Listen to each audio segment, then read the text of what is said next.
Tang hapon mga par. Ito dito tayo sa aking mini garden. Yan, meron po tayong mahaharvest na ulit na ampalaya.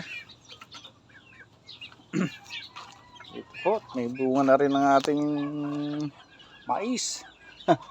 Lalong punong mais.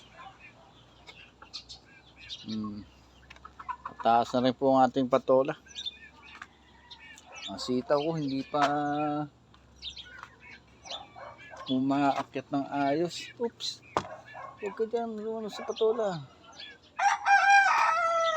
Dito tayo sa bell pepper. Pwede na po itong i-harvest. Nadilaw na pula na po. Ito pa ang aking mga taniman. Di pa lang naasikaso at pang umaga.